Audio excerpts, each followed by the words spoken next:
हमारी ठेठ भाषा में कहें तो पढ़े लिखे गंवार।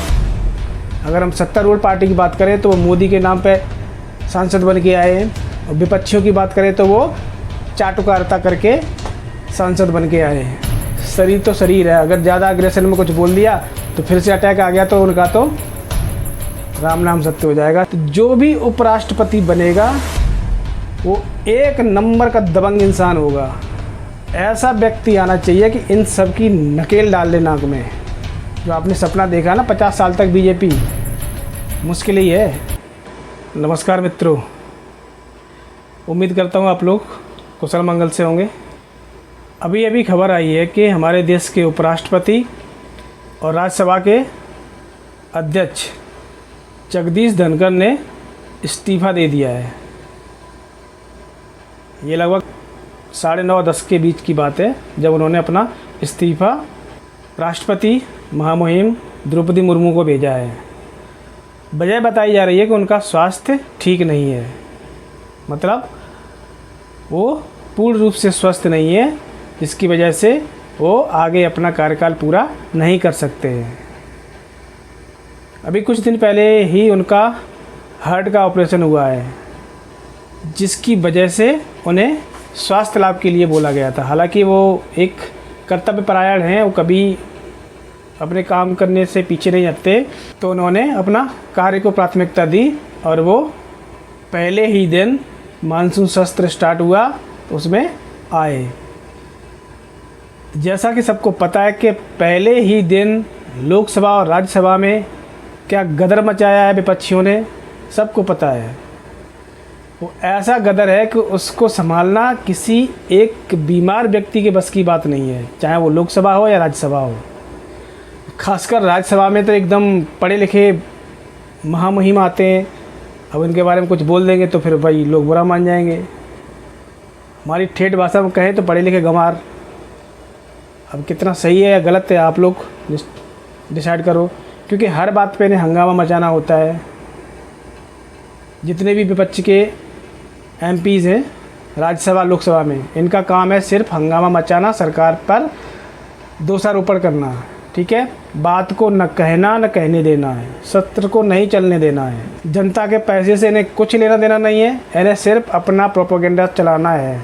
इनको बोल दिया जाता है जो उनके लीडर होते हैं कि आज तुम्हें चीखना चिल्लाना है तो वो चीखना चिल्लाना करेंगे, आज तुम्हें होहा करनी है तो वो होहा करेंगे, आज तुम्हें चोर चोर चोर बोलना है तो वो चोर चोर चोर बोलेंगे। ये जो उनकी लीडरशिप होती है वो बता देती है कि आज तुम्हें क्या करना है। तो वही राज्यसभा में जो हमारे माननीय सांसद हैं, माननीय सो कॉल्ड माननीय, मैं इनको सो कॉल्ड कह रहा हूँ क्योंकि इनके अंदर दिमाग तमीज़ बिल्कुल नहीं होती है।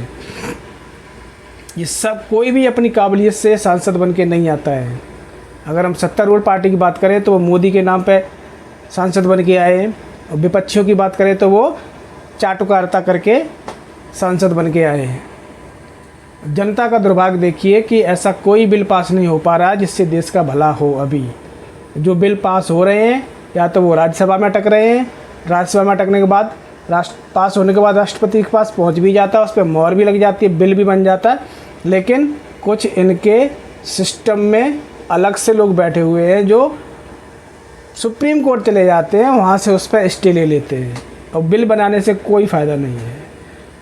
तो अब जो हमारे जगदीश धनखड़ हैं, इनका स्वास्थ्य ठीक नहीं है। हालांकि ये एग्रेसिव हैं, काफ़ी मतलब सहन करने वाले हैं, गुस्से वाले भी हैं, लेकिन फिर भी यार शरीर तो शरीर है। अगर ज़्यादा अग्रेशन में कुछ बोल दिया तो फिर से अटैक आ गया तो उनका तो राम नाम सत्य हो जाएगा। इससे बढ़िया उन्होंने इस्तीफ़ा देना ही उचित समझा और उन्होंने अपना इस्तीफ़ा राष्ट्रपति जी को दे दिया है।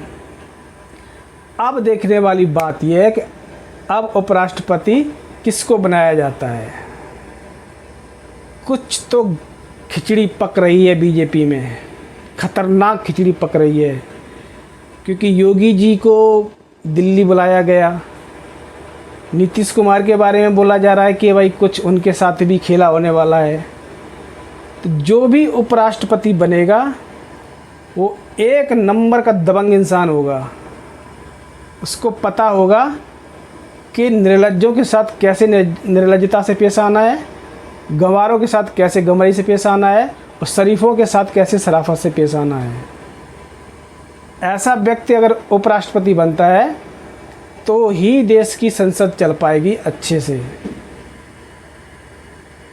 लोकसभा में जो बिरला साहब हैं, ओम प्रकाश बिरला, वो ठीक हैं, वो धमका देते हैं, लोग उनसे थोड़ा झेप भी जाते हैं। लेकिन धनखड़ साहब को तो लोग सुन के भी इग्नोर कर देते थे, उनका तो मजाक उड़ाते थे। जो बंगाल का जो सांसद था, जो मिमिक्री कर रहा था धनखड़ साहब की, और राहुल गांधी उनका वीडियो बना रहे थे। इतनी तो निर्लज्जता है हमारे माननीय सांसदों में, जो पढ़े लिखे लोग जाते हैं राज्यसभा में, उनके अंदर।